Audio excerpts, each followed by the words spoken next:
Welcome to the Book Carriers, your favorite book club podcast. I'm Cassandra, the hopeless romantic book carrier.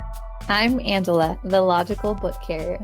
And I'm Becca, the sentimental book carrier. We are three 30-something best friends and busy moms who live vicariously through the stories we read. So grab your cup of coffee, get comfy, and let's get lost in a great book together. The Great Debate. How do you pronounce the title of the text we're reading? Monocled, Manacled. It's definitely monocled, 100% sure. Locking my answer in. What is that? Who Wants to Be a Millionaire? Yeah, I locked my answer in. That's my final answer. Ask the audience, phone a friend. I'm anxious, but not because I know I'm right. She already knows the Oh, answer. do you know the answer? It's like, I know the answer though, so I'm not nervous.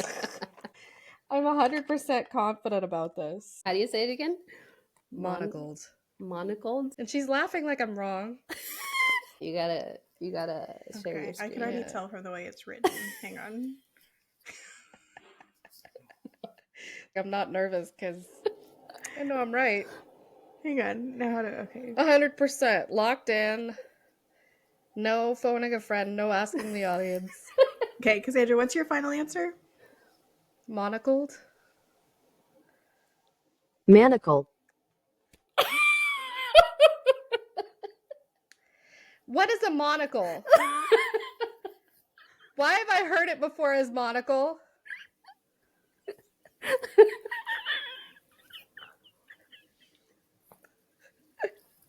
I like how she made me say it again, too. Show other pronunciations. Oh, maybe you're thinking about, like, it says American pronunciation. You're thinking about another. Monocled is the only pronunciation. British. British. Manacled.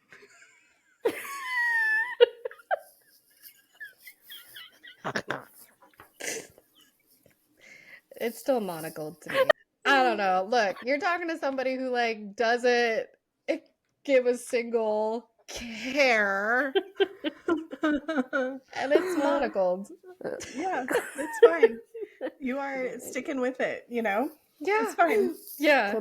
Committed. That's what it is. Yeah. Okay. Yes, we're talking about Manacled today. Yes. Hello, book carriers. Welcome to our chaotic podcast today. We're here to discuss Manacled, which is, for those who know. For those who don't, you might want to skip this episode, or maybe hold off on listening until you read it, because I don't think it's going to be spoiler free, because we're going to cover the whole book today. This is kind of a book that we took on a whim. Angela came to us a few weeks ago and said, hey, I'm going to read Manacled. It's a little dark. It's a little, I don't know if y'all are going to like it, but, I have thoughts. So if you're going to read it along with me. And so Cassandra and I said, say less. If one of us is going to read it, we're all going to read it. Yep. And it's been on my TBR for I think the last year or so. And so finally I pulled it. I think I was in a reading slump. I was like, there's nothing that I'm looking forward to reading. And I was like, I just need something. And I actually saw a TikTok video by one of our friends, our TikTok friends. And I want to give her a shout out. I don't know if y'all know her, recognize her, but it's Library Card Declined, Rochelle. Yes. So I saw one of her posts. Love you. Yes, I saw one of her posts and it was it motivated me. All right. I was like, all right, I'm going to take this on. So I started it and I was texting y'all. I was like, we have to. I was like, I'm into it. It's dark. I don't know if y'all are going to like it, but I'm doing it. And so I'm glad that y'all jumped on board and I'm so excited to talk about it today. Oh, no, I was hesitant to read Monocled for sure. No, guys, it's monocled to me. I can't go back. It's every single. You know how many times that word is mentioned in it?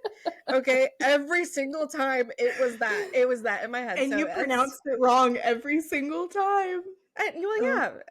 But it's right to me. Yes. Of course I was hesitant. I'm not really into stuff like that. I'm just not. And by stuff like that, if you know, you know. If not, we're definitely going to dive into it. But what you mean, you're not usually into dark? dark. Yeah, dark. Yeah. It's super dark, and I just don't like to really do that. I like to have some hope. What got me into it, of course, Angela, but we have to mention that it was on Archive of Our Own, and it was going to be taken off this 31st of December. So immediately I was like, okay, I better go. And I was zipping through it because I had a goal that I was going to finish it before it got taken off. Of course, that didn't happen. As Becca and Angela know, I just finished reading it right before we are recording. And That's so I'm so still, good though. I'm locked in the feels. Like Yes. cause y'all, I finished the ending and then it was like, okay, well, gotta get the kids to bed. So, you can feel a little bit, but you got to turn it off so you can go ahead and take care of your responsibilities. So I'm excited that we get to talk about it. So I just had to mention that.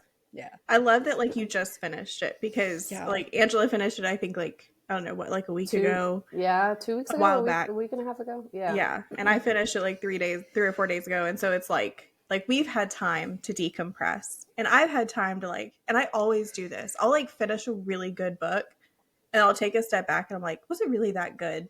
Like I kind of like doubt, like I kind of come down from the high a little bit. And so I'm excited that like you just finished it. So we get like the raw emotion of somebody who like just read it. And so I hope that if you've listened to it and you found our podcast from searching, Manacled, and Cassandra's in the same boat because she just finished as well. So that's awesome.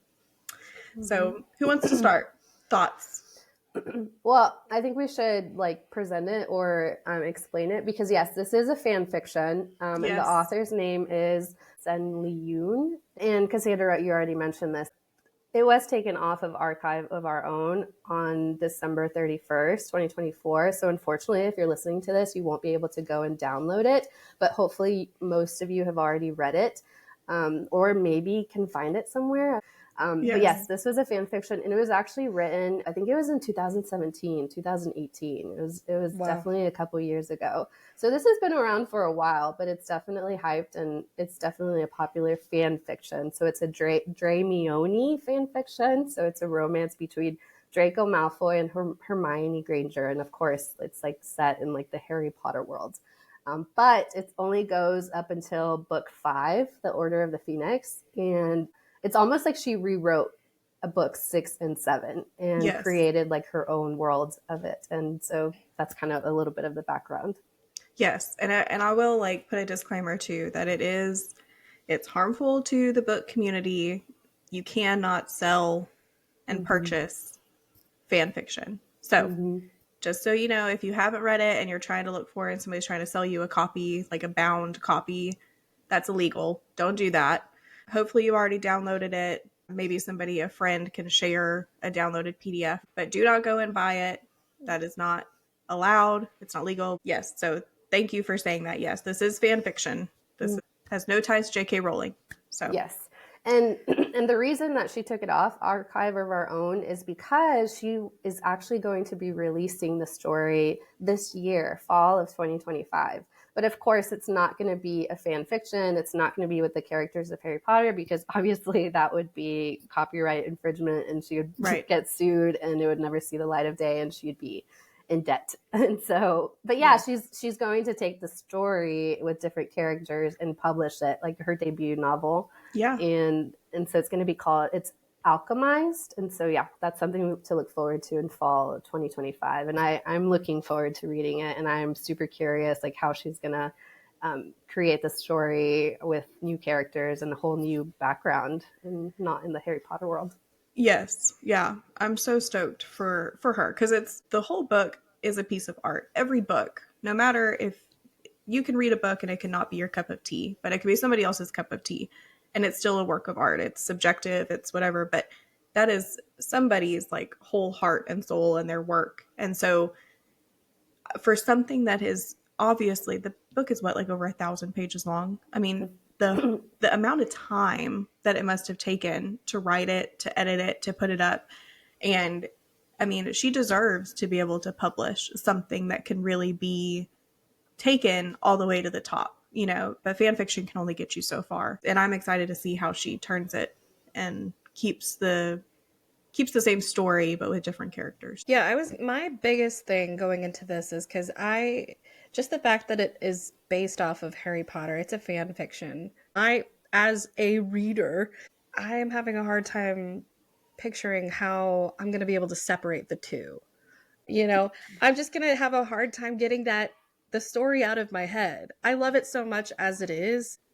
I just can't picture that. And how she can get around just all of the original ideas that J.K. Rowling already has, because it's not, she points out, she's like, these are not my characters. This is not, because a lot of it is heavily based on the Harry Potter worlds. And so I'm having a hard time picturing it. I'm sure she's going to have to do she's already, it's so old. I'm sure she's had time to kind of go through all the hoops and make sure that she's not infringing on copyright. But I just wonder, if that's going to play a part at all. Well, I think so much of the draw of this book is that I think that people shipped Hermione and Draco, or they wished that there had been a little bit more of a romantic part of Harry Potter, element of Harry Potter.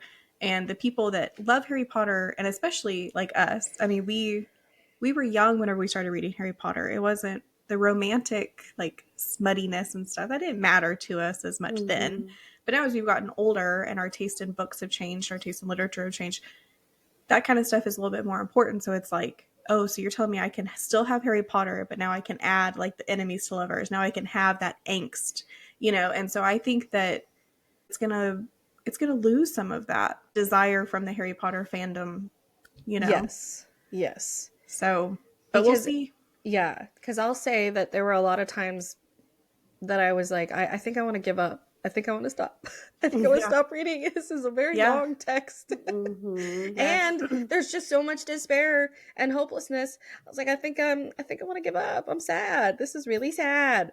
But I think what kept me going was the characters, the Harry Potter, just that lore really kept me in the story. Yeah. So I'm interested to see if that will carry through with the new one. But it definitely opened my eyes to a new genre.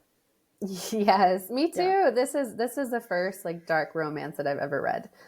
So it definitely opened those doors. And so not just Harry Potter, but also Handmaid's Tales. And so it brings in some of those elements. So I'm like, she can't do the Handmaid's Tales either. So I'm like, I don't know how she's going to make this work. But I mean, I'm looking forward to what she comes up with. I think it's going to be amazing to see. I will say, I don't know if I'm going to read it again. I agree wholeheartedly with that. I think it was a wonderful experience to have at least once in your life, especially if you're a Harry Potter fan, but I will not read it again. It's too much. It's very, for many reasons, which we can talk about. It's long. Another thing about the writing, and I have the scope that this is a fan fiction, and it's a great fan fiction, but there was a lot of repetitive dialogue and descriptions, and that was very difficult for me. I was like, I think I've read this.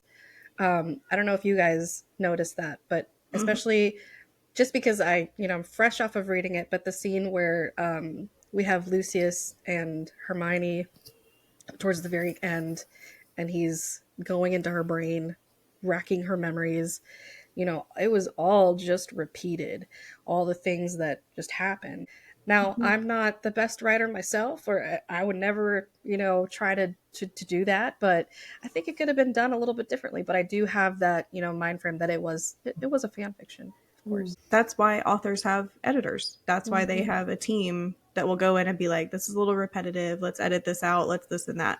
She didn't have any of the fact that she was able to create this without that. And it was still as good as it was.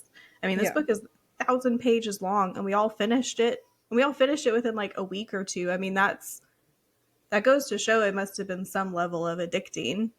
We talked about, and you can kind of spearhead this, Angela, if you want to, but the whole reading it again in a different chronological order. And if you would you go back and read it in that way? Personally, I feel like the way it was written was great, starting with the, present, going back to the flashbacks, and then going back to I thought that way it was structured was great. And down to the epilogues, I was like, do we need these epilogues?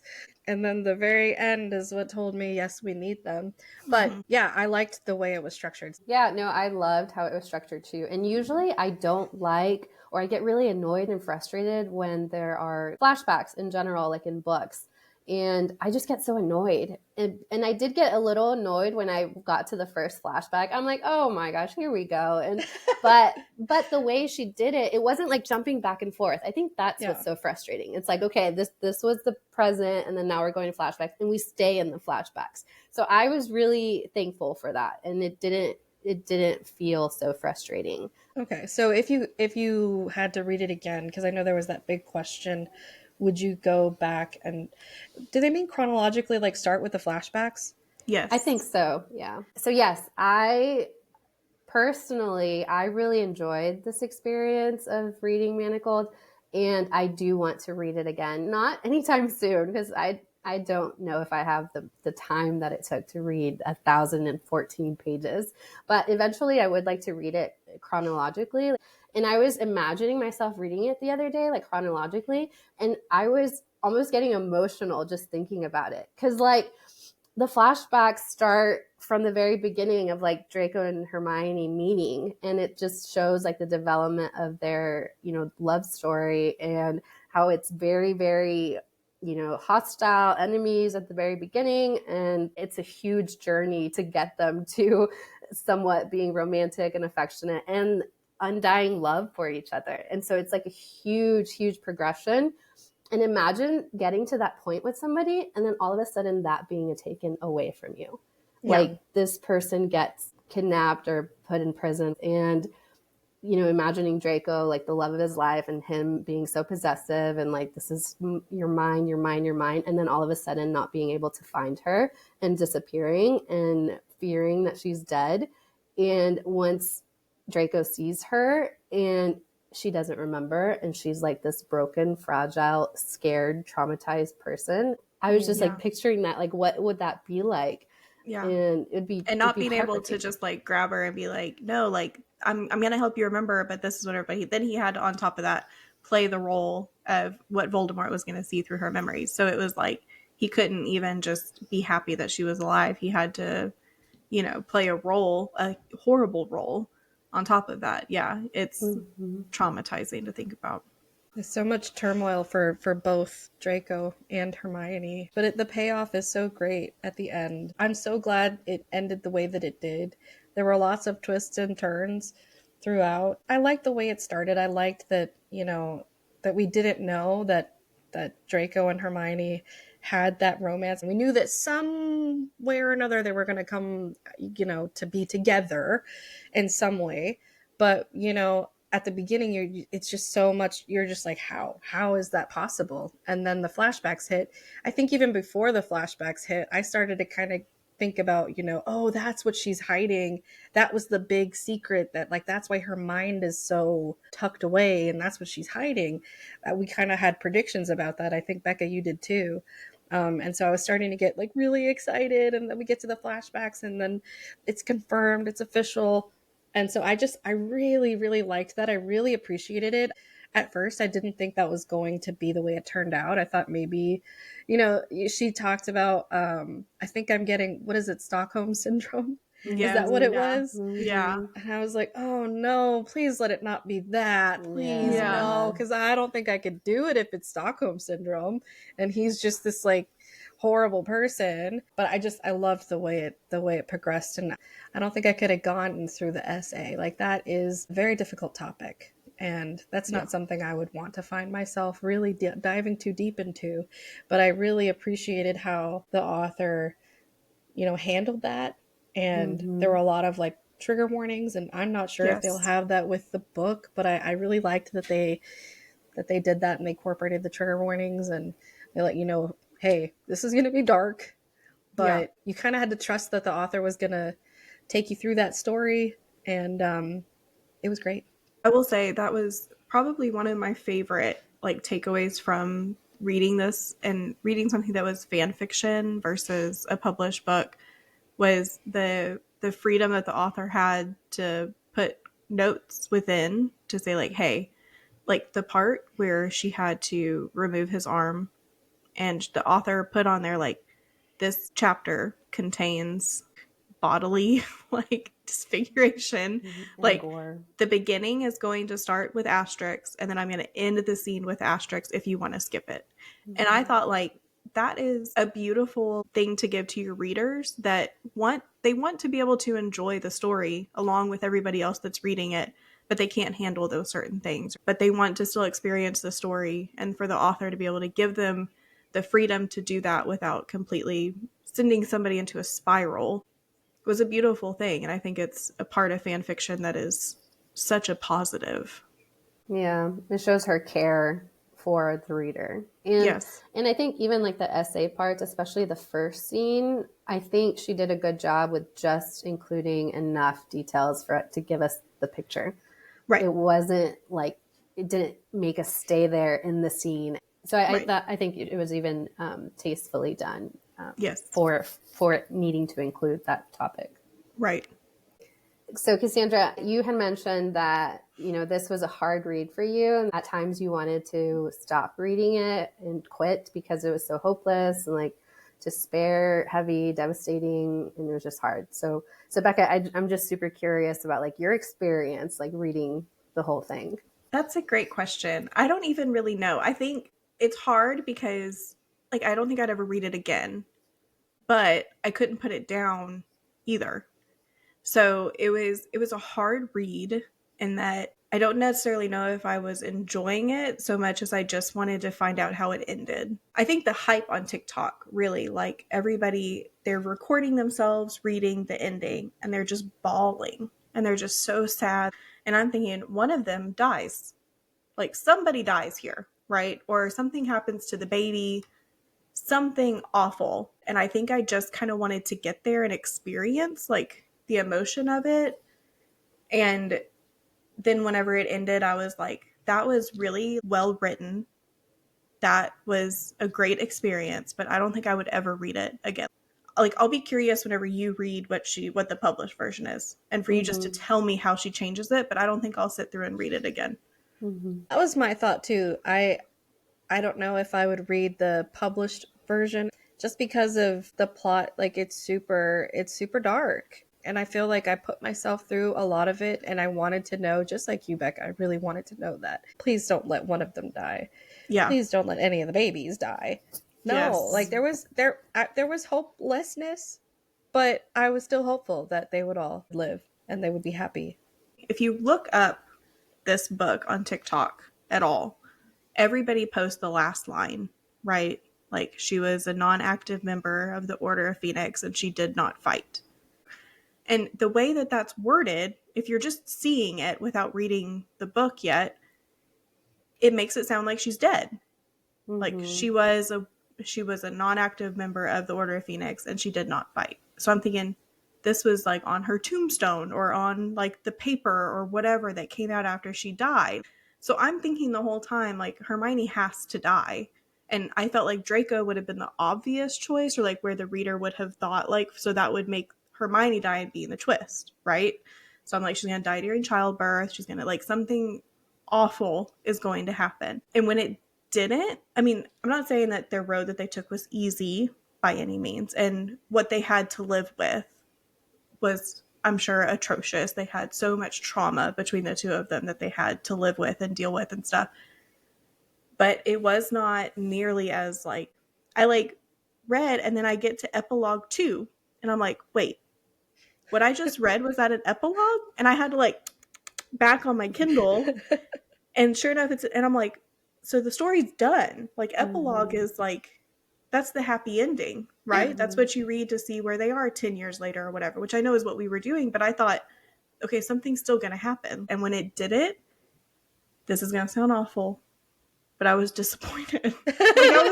Because I was like, I felt like I flew through the book to get to that point and it just never happened. The happy, side is that, okay, they made it, they conquered it.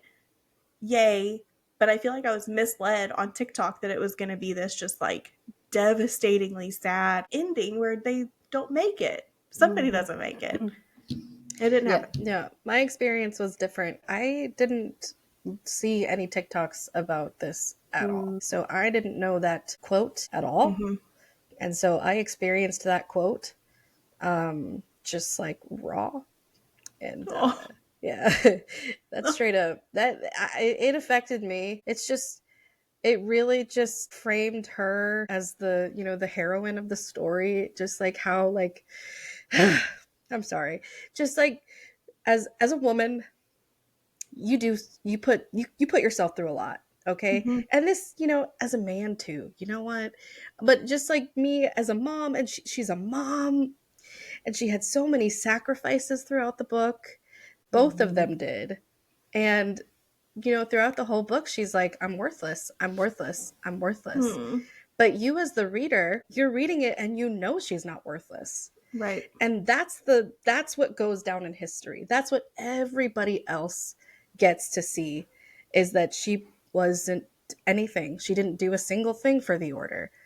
But you knowing that, you know, the struggle and everything that she went through, yes, she did everything. And the fact that Aurora is living with it too, living with that secret, Aurora and James, it was just super, super emotional for me. Yeah. And so I didn't have that expectation, or didn't think that Hermione was going to die. The whole time I thought it was going to be Draco. But that hit me because it just blew my mind that, man, nobody is going to know everything that she went through. And I think she did such a good job staying true to like the original Hermione. And I could so see Hermione, the original Hermione, doing all of those things. Yes, and being I that agree. person.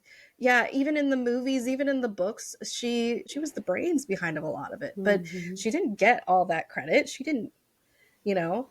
And the last line really landed. That's what got me. That's what had me in tears. Yeah, I had the exact same experience as Becca, and maybe it is because I've seen like the videos too. So I wish I would have had your experience, Cassandra. But yeah, towards the end, I kept waiting and waiting and waiting. So it kind of stole from the moment of being able to enjoy like the epilogues and being able to enjoy like them creating the safety around them, around each other. I was underwhelmed with the ending. I was disappointed with the ending, and I did not enjoy the ending because of that. Yeah. I see. That's why I was reading I was like, do I really need to read 3 epilogues? So for like, me, could I this was please like, end? yeah, I was like, okay, so maybe she just loses. I thought it was going to be like the Notebook kind of ending where she eventually loses her memory and she's still alive, but Draco still has to live with that. Yeah.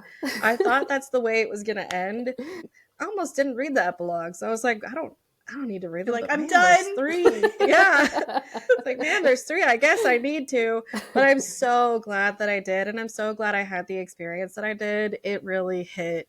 I was going to ask you guys, like, a lot of it for me, all the pain that Hermione went through, because she went through a lot of physical pain. Yes, they both emotional did. pain, Damn. mental, emotional trauma, but the physical pain. She got pregnant pretty early on. And so there was just something about her knowing that she was pregnant, even throughout the flashbacks, that just kind of, I connected with her character a lot, putting everybody else before her. And I feel that on a personal level. But then she became pregnant, and it was like this whole new scope came out, and she was just this mom, and she was going through so much physical pain throughout her pregnancy. I was like, man, for those who don't know, which is probably a lot of people, both of my sons were born prematurely, and that was rough for me. And my first kiddo, my oldest, I had that searing headache, and just reading about her headaches, I remember I had a headache for about like a straight week, and feeling like heartburn and just feeling horrible. But knowing that I was just, pushing through, because I had, my job, I had all these things. I was just curious about what y'all thought about that whole trope of the story. Her as a mom. Yeah, Cassandra, I didn't think or connect how hard that might be for you to read. I remember you going through that whenever you had your oldest, and yeah, I didn't connect that whenever I was reading it, but now thinking about it, I was sitting here thinking about, the scenes that you're describing and stuff, and I can see that where that would have been hard for you to It was read. hard. Yeah. I was like, am I going to be able to get through this? Yeah. This is pretty rough. That was a big part of the story. That Yes. all the pain, the seizures. Oh, Goodness gracious. She had like 6 seizures in one night. yeah. I was like, how can a person go? Yeah. I mean, I think that, goes to show, I remember reading it and thinking like, man, if she can put all of these things ahead of herself. And a lot of ways that's what, being a mom is. And she had to go through so much to get to that point. And so, yeah, it was a hard read as a mom. Yeah, I think that's why, like, because like I said, I read the part where she was really struggling through that pregnancy. Like, that wasn't like yesterday to today. Yeah. And so it's very fresh. And a lot of times just as moms, like, people don't get it. I don't know. I applaud the author and being able to really portray that, because that's hard. And I don't know if the author is a mom or was a mom. I don't know. I was just about to ask. I was like, do we know if she has any kids? Like, if Or she if doesn't, she she writes the mother experience very well. I liked the epilogue where we got to see Draco being a dad for the first time, and the baby's born, and he's like standing off in the corner, like not knowing what to do and just very apprehensive. And I mean, rightfully so, because he has the trauma of like needing to unalive, in his role as a Death Eater, but being very scared to like even connect with this baby, but eventually being able to, and being, I think it even said like a possessive dad or very protective dad. And so taking on that role. Yeah. And there was also this is kind of in the epilogues, and they were talking about how, Draco was like, no, she doesn't need to come to bed with us. Come on. Like, and then Hermione, she was like, there's going to be a time when she doesn't want to cuddle with us. That straight up hit home for me too. I mean, I don't know. I don't know. So she did a really good job. Not to shift completely. Does anybody else want to speak on the writing from the mother point of view? Okay. Because I want to ask this question because I feel like I have such an opinion on it. But what is your opinion on, because she starts at book 5, right? And so it's like she rewrites book 6 and 7. As Harry Potter fans ourselves, did you feel any sense of protectiveness of the original work? I think I really had in mind that this is a fan fiction. This is somebody else taking free reign of a world. And I was just very open-minded to just see what happens. And so I was just going with it. So I don't think I was protective. Okay. No. Okay. So I think I might have an interesting perspective. Okay. Just because my reading experience was I read up to book 5 and I did not read book 6 or 7, which I know I need to eventually. But at that point, y'all, I was like, we got the movies. Yeah, I'm good. I don't know if I have that scope to where I can really speak to it, but I'm the same in that I didn't feel protective in just the fact that I know that the OG exists and that is still canon, but I was able to kind of separate the two. Okay. If that makes sense. Clearly, Becca, you have thoughts. I do. And the reason I ask is because I think I'm probably in the minority. Like, I think that most people can do that. Like, they can separate it. This is fan fiction. This is just for fun. This is just for whatever. But here comes Becca gonna squash and be hard-headed about certain things that I don't need to be hard-headed about. But I think that was the one thing that I really had a hard time with, is that, like, it made me not like Harry and it made me not like Ron in this world. And coming from somebody who's like such a diehard Harry Potter fan, who like loves these characters and like loves the character development that happens between, but now like I will probably always see Malfoy differently now. right? Like even in even in the real Harry Potter world, I'll see him differently. And I don't like that while I was reading this, I wasn't really liking Harry, I wasn't really liking Ron. It was hard for me to to where now I'm like, I hope my view on these characters aren't forever changed. And that it's like I know logically that it's different, right? Like Harry Potter exists separately, but I'll always have that in my brain now. Their character in my brain is a little tainted. Like I'll always see it as like, oh, but in Manacled they were this or whatever. It just gives me like a different vibe, and I'm a little angry that that has happened to them in my heart and in my mind now. And I don't. It makes me a little mad. And so yeah, so I just was curious if anybody else was going to be angry with me, but I'll just do by myself. Well, I can say that Harry was definitely not likable. Ron was definitely not likable. Right. But I kind of liked that they weren't. Yeah. I kind of liked that because he wasn't likable, but at the same time, he still held his original core values. Yes. Of like wanting to lead with love and not wanting to go and be like Voldemort. And it was just like a different spin. But he treated Hermione so terribly. Yeah.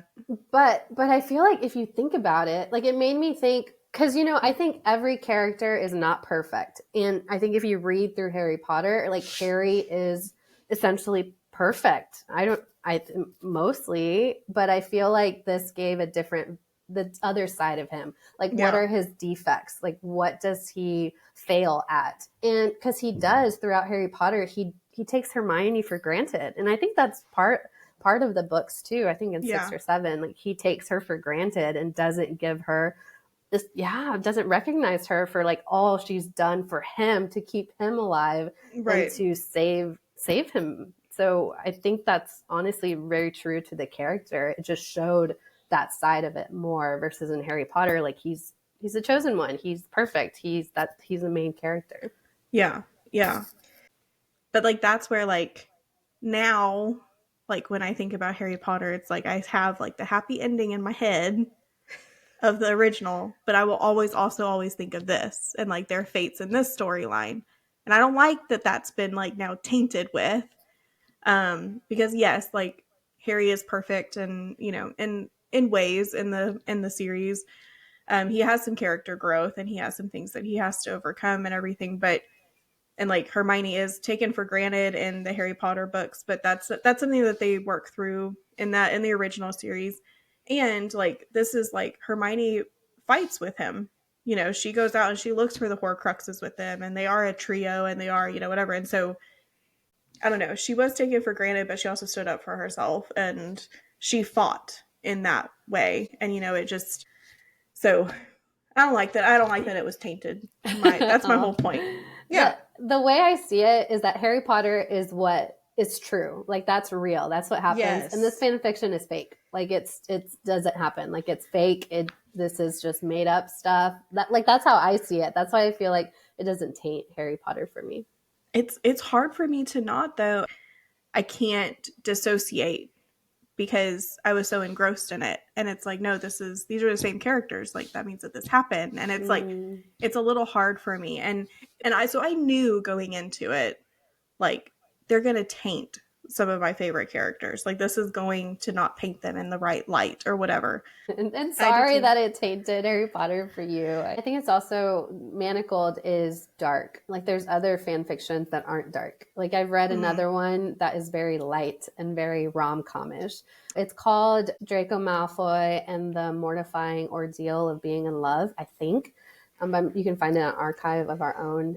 But in that one, Draco is actually an Auror, and he's coworkers with Ron and Harry. And so like they're working all together, and Draco's like annoyed by Harry and Ron, and they just like bicker, like coworker stuff. But he like starts working with Hermione, and like they fall in love, but they're still alive. So it's like very rom-com-y. So okay. I just also want to say like not all fan fiction is this dark. But I really liked the part in the ending where Ginny was like, we're not just going to hide away and, pretend like none of this happened. Like, I'm going to go back and I'm going to make sure people know about the sacrifice that, you know, the people that we love went through. Ginny was like, no, I'm not going to let that be the history. And Voldemort just sit in his castle and just like waste away. I will also say everybody is terrified of Voldemort, right? He's terrified. He wants to get his dark mark off. Voldemort's the one that tortured his mom. We see Voldemort for like 2 seconds in the whole book. And I think that was part of like the letdown at the end was like they escaped, right? And I was like, no, he's going to show up. He's going to find them. There's no way that Voldemort's just gonna like waste away in a castle. Like, I just could not comprehend that it was so much lead up and so much like terror from Voldemort for him to just not do anything at the end. Yeah, I think they got off too easy. Like, what? Yeah. That's all they had to do. I mean, granted, it was a lot. Yes. She cut his arm off. Yes. And they made Lucius commit suicide, murder. But yeah, it was underwhelming. But too easy. And I know that played into like their mental like being there, you know, like Hermione said, you know, she couldn't relax, like she just kept waiting just like we were, but then it never happened. And as a reader, it's like you don't want that to happen, but then whenever it doesn't happen, you're kind of like, oh, okay. It's like we needed like one more, like, even if it wasn't Voldemort himself, but like somebody like finding them and then them defeating them there. That's one of the reasons why I am excited to see what she ends up publishing. All right, so I want to ask y'all about y'all's experience of Draco Malfoy and his character. I see why Hermione was into him, but to me, I saw him as like not really Draco. I will say that I also, she said it a lot, but I didn't like the hand on the neck. Give you a kiss. Put my hand up your neck and choke you as I kiss you. I actually liked that. Like, Feral. I thought you would. Yes. Feral. I thought you would. Because it's just like, I can't even, I mean, I don't know. It's like doing this, like his thumb on her jaw. It's like this. What? No, It's I did not imagine that. I did not imagine, just like this. Like, it's still her throat. And it's like, but because she would say, I like, imagine this and I'm still feral. Full hand on throat, No, grasping. A little bit of a choke. You know? Like, I saw it that way. That's how I pictured it. I didn't like that's that. how I pictured it too. Just watching the both of you with the hand placements, you know, the hand is still on the jaw in both positions. It may be another Manacled, Monocled argument, but I definitely pictured the chokehold type thing, like you're mine kind of thing. It was a and she was like, thing. Yeah. well, yeah, it did speak to that. It was meant to be possessive. To me, it was straight up just possessive. Like, I got the chills. I'd be like, don't touch my neck. Back off. Once, twice even. Okay. Yes. But every time we kiss, come on. Yeah. I like it. Alone. I like it. Like, I think if my husband did that to me, I would punch him. I'd be like, what are you doing? But in books, like, yeah, I like that.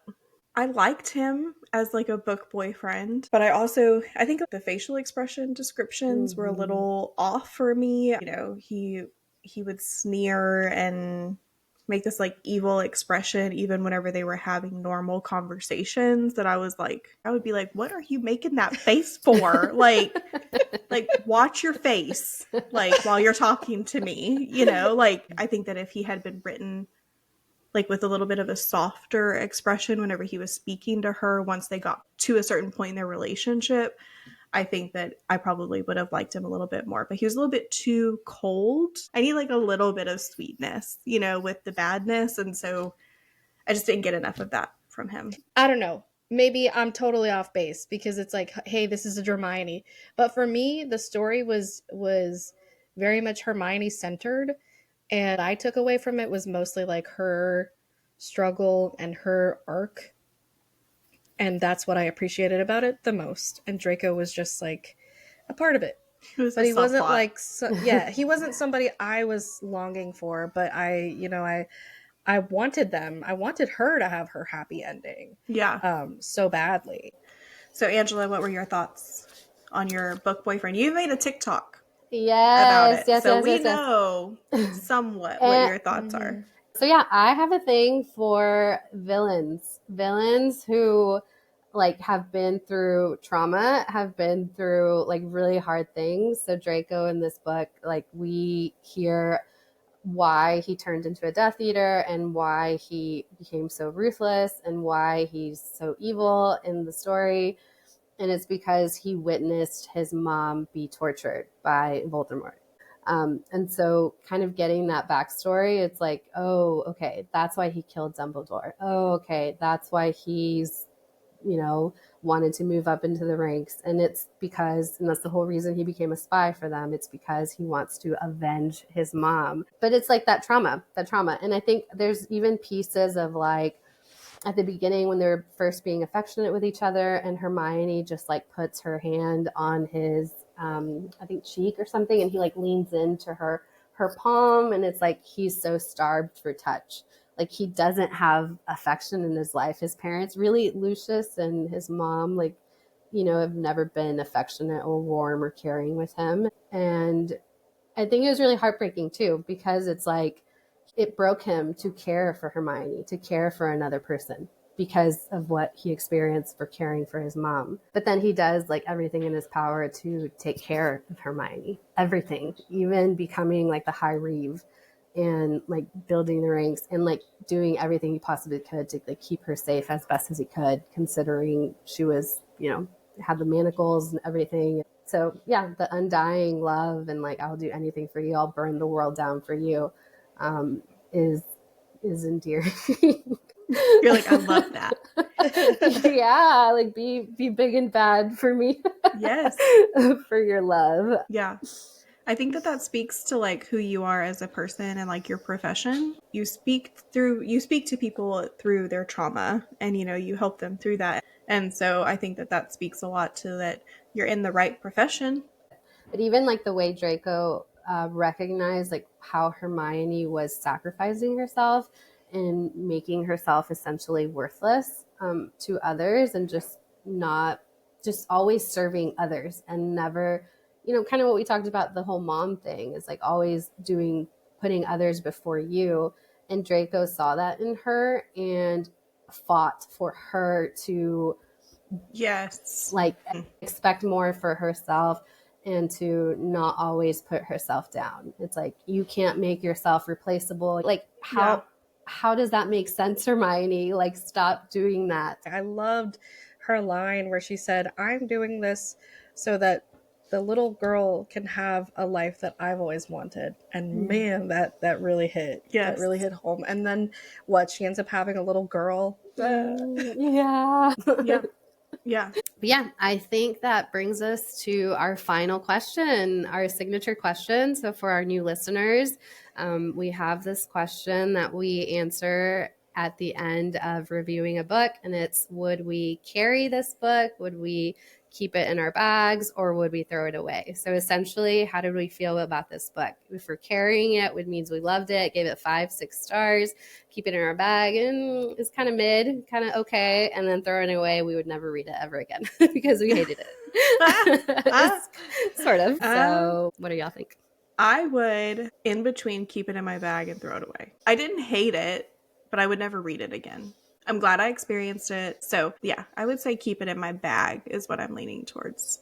Yeah, I'm going to carry it in my bag because I really liked the story that the author crafted. It was difficult, and that's why I won't read it again. It's because it was very hard. It was very hard to read. It was very emotional, but I'm very happy that I read it. So I'm going to keep it in my bag. And I'm going to carry it. And I really enjoyed it. And I'm looking forward to her published novel in fall 2025. So I will definitely be reading it, and I will let you all know how it goes. I do want to give a shout out to our book carrier, Angela, our logical book carrier, for having me step out of my comfort zone and read something that I wouldn't normally read. Knowing that you enjoyed it makes me appreciate it that much more. So thanks for the suggestion. Yes, yeah. Thank you, Angela, definitely for the suggestion. It was a ride, and I am so glad now that I'm going to understand all the hype on TikTok, and I feel included, and I feel like that was well worth the time that we spent reading it. So Yeah, thanks for joining me, and thanks. I look forward to the next one. thank you guys, of course, for listening. We are so happy that you joined us for today's episode, and we will be back next week. And we love you guys. Bye. Bye. And that's a wrap for today's episode of The Book Carriers. We hope you enjoyed diving into this week's read with us as much as we did. Thank you so much for joining us on this literary adventure. Your support means the world to us. If you loved today's episode, don't forget to follow us on social media for updates, behind-the-scene fun, and more bookish content. And if you're feeling generous, please rate our podcast 5 stars. Your reviews help other book carriers find us and join our growing community. Remember, we'll be back with a new episode every week, catching up on our latest read. Until next time, keep reading and living those amazing stories. Bye for now. Happy reading. I've been called to the pages, and it doesn't take